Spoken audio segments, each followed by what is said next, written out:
N7 Gujarati ન્યૂઝમાં આપનું સ્વાગત છે। જોઈએ આજના મુખ્ય સમાચાર।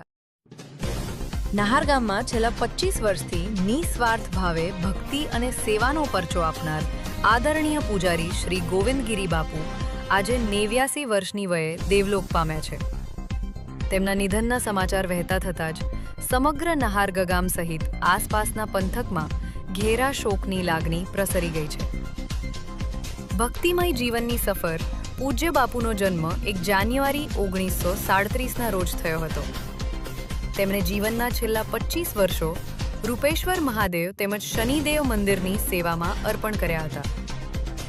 89 વર્ષ 1 વર્ષ અને 10 દિવસનું આયુષ્ય ભોગવી બાપુએ શનિદેવના અનન્ય ભક્ત તરીકેની ઓળખ ઊભી કરી હતી। તેમની સરળતા અને ભક્તિભાવને કારણે તેઓ ભાવિક ભક્તોમાં અત્યંત લોકપ્રિય હતા।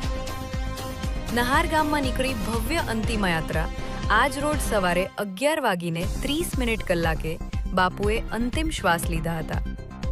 ત્યારબાદ સાંજે 4 વાગે નહાર ગામમાં તેમની અંતિમ યાત્રા કાઢવામાં આવી હતી। અંતિમ યાત્રામાં જોડાયેલા શ્રદ્ધાળુઓ અને ગ્રામજનો બાપુની અવિરત સેવાને યાદ કરી મંત્રમુગ્ધ બન્યા હતા।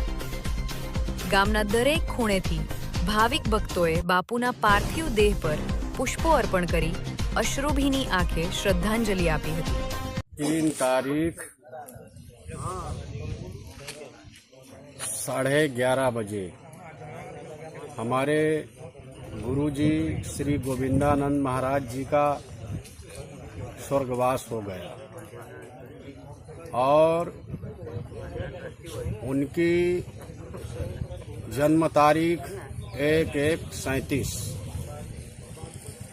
और वो यहाँ 25 साल से रह रहे हैं और जो भी यहाँ हुआ उनके ही देन है कि जो भी यहाँ अच्छा हुआ वो सब उनकी देन है और हम तो एक सेवक के तरीके उनकी सेवा करते रहे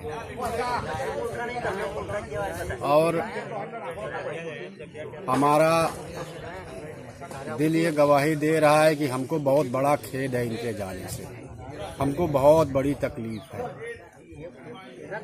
और हम भगवान से प्रार्थना करते हैं कि इनकी आत्मा को शांति दे।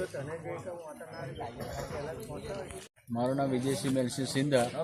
અત્યારે ગોવિંદ ચેતન શ્રી સ્વર્ગવાસ થયો છે, એ બ્રહ્મલીન થયા છે।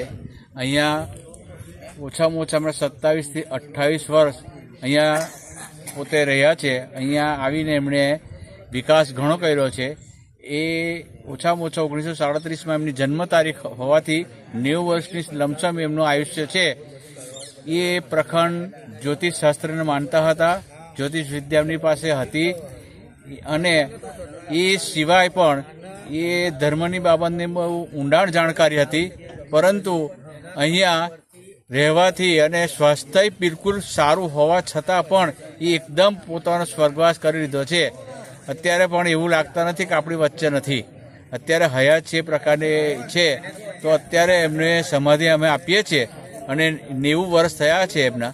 તો અહીંયા આજુબાજુના જે ગામના જે લોકો કે આજુબાજુના વિસ્તારના લોકો એમને ચાહતા હતા અને અત્યાર સુધી એમની સેવા પૂજા કરી હતી અને ધર્મનો એમની પાસે અખોટ ભંડાર હતો, જે આ આજુબાજુના લોકોએ એમનું રસપાન કરેલ છે ને અત્યારે બધા એમની સાથે અત્યારે સમાધિ માટે ઉપસ્થિત છે।